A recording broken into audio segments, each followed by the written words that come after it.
Housing and Urban Development. We're joined by Jumaane Williams. He's a New York City Council member, chair of the city's Housing and Buildings Committee. He spent much of his career fighting for affordable housing. Welcome to Democracy Now! Thanks for having me. Your thoughts on Dr. Carson as a HUD secretary? I think I called it ill-advised, irresponsible, and hovers on absurdity. And some of those actually could be used to describe many of the recent appointments that we've heard about. Obviously, this one struck a nerve, having been in the housing world, chairing housing and buildings in the city council. I just know that the impact can be, and probably will be, unfortunately, magnificent in the wrong direction in terms of what's going to happen in this city. We are suffering crippling homelessness, record high in homelessness, not having enough affordable housing in the city. We actually have been pleading for additional funding dollars, particularly when it comes to Section 8 vouchers. We had a good idea that this may be cut under the Trump administration. And now Dr. Ben Carson, who has no experience at all. Now, it's not just in housing, nothing to do with policy, nothing to do with government. It's very disconcerting that this would be the pick that we give. And maybe I was thinking, maybe because it had the word urban in it, Trump felt that he needed to have someone with some melanin in his skin. Otherwise, I couldn't figure out why not something that fit the skill set that he had. Now, you weren't always a critic of Dr. Carson. You grew up on his legacy, his reputation. Oh, yes. My mother gave me a copy of Gifted Hands. He was someone that I actually looked up to. The story that was laid out in the book, in the movie, it was so disappointing to really find out who he really was. And it turns out he even misrepresented many of the things that were in the book. And so it was, in my eyes, and I think many people like me, a kind of fall from grace of who we thought he was and who he turned out to be.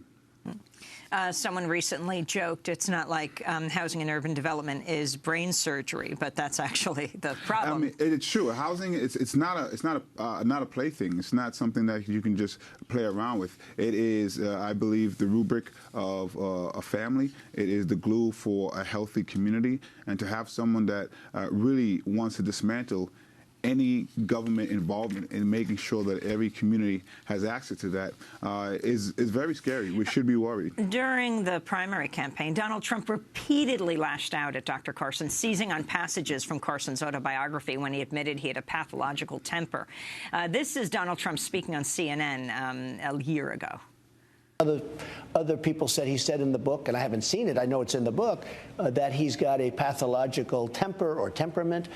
That's a big problem, because you don't cure that. That's like, you know, I could say, they'd say you don't cure, as an example, child molester. You don't cure these people. You don't cure a child molester. There's no cure for it. Pathological, there's no cure for that.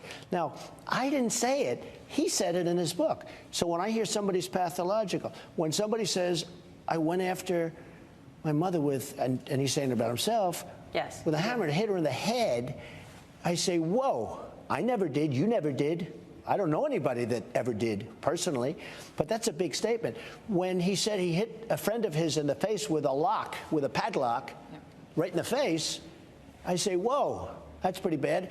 So that was Donald Trump a year ago. Your thoughts, Jumaane Williams? Sure. I mean, but we've learned that Donald Trump can say whatever he wants and switch it a minute later, and nobody really cares.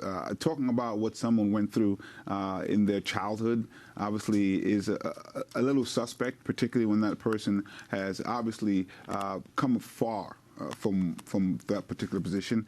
But what's scary is that Donald Trump has his own sordid history when it comes to discrimination in housing in particular. And so there you have what he stands for when it comes to housing. And by the way, this housing wasn't even mentioned very often in the campaign, which is another scary thought. Then you have Dr. Ben Carson, who wants to dismantle everything that's put in place to prevent housing discrimination. Well, let's go to that history of Donald Trump. Earlier this year, former victims of racial housing discrimination at units operated by the Trump family spoke out. In 1973, the Nixon Justice Department sued Donald and his father, Fred Trump, for discriminating against African Americans in New York. One African American woman who was denied an apartment at Fred Trump's Wilshire Apartments in Queens spoke to the New York Times. This is May Wiggins. It was 52 years ago. My friend and I applied for an apartment in the Wilshire in Queens, New York. and we were both told that there were no vacancies.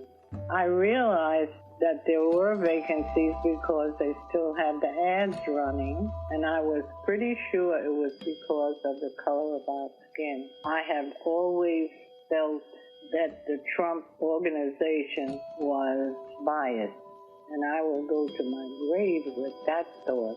According to the New York Times, the first time Donald Trump was mentioned in the paper was in 1973 in a front-page article headlined, "Major Landlord Accused of Anti-Black Bias in City."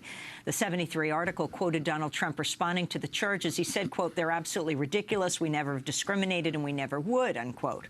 Well, the Trump family settled with the Justice Department in 1975 with a consent decree that they were later accused of breaking. Jumaane Williams. And one of the important points here is that even as the trial and everything was going forward, one of the biggest complaints that he has wasn't that they didn't do anything, was that they were being singled out, as if to say this was commonplace amongst a lot of companies. Why just single his out? And so it is very nerve-wracking that you now have a president who believes in discrimination, I think, particularly when it comes to housing. He has an experience doing that. And then he appoints someone who doesn't believe in the Fair Housing Act, who doesn't believe in the recent improvements to the Fair Housing Act put in place by President Obama to affirmatively make sure that people have access to fair housing. And we have to do things that are affirmative. The situation we're in was put in affirmatively, right? And so we have to have affirmative plans to reverse it or to correct many things that we believe are wrong.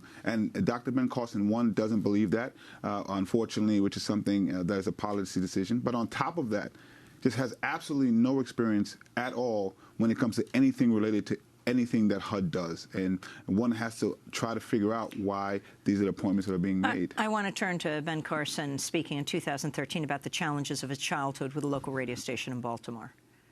Having grown up in dire poverty, the thing that I hated the most in life was poverty. I just hated poverty.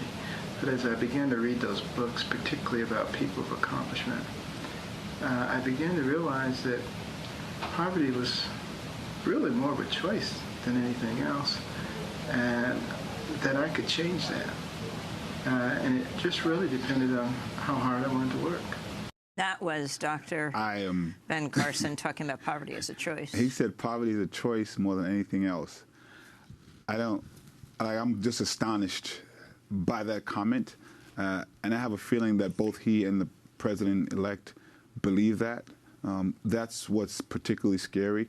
That's why we believe the billions of dollars that the state receives is in jeopardy now, which is only going to exacerbate a problem that already is huge. Before we wrap up, you refused to stand for the Pledge of Allegiance at a City Hall meeting in September. What were you protesting? I've been protesting. I have personally not said it in a very long time. I always stand out of respect. I decided to stay seated and kind of do what Kaepernick was doing and people were doing across the country, really to say that there is a problem here when it comes to police violence and gun violence that I believe is being ignored by not giving the proper resources to communities. And I defy anyone now to tell me about patriotism and what America stands for, while we've elected a man who ran on everything that's anathema to what people say that the America stands for.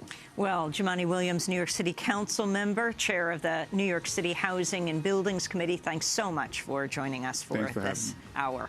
This is Democracy Now! That does it for the show. Special thanks to the staff and crew at Riverside Church who helped with our 20th anniversary celebration. Darwin Darling, Michael Arias, Tamisha Johnson, Nancy Valadares, Richard Glassy, Tanya Dunlap, and a special thanks to Democracy Now! Staff who helped with the event, Aaron Dooley and Jemiah Lewis, Karen Ranucci, David Prude, Paul Huckabee, Sam Malkoff, Trina Nadura. I'm Amy Goodman. Thanks for joining us.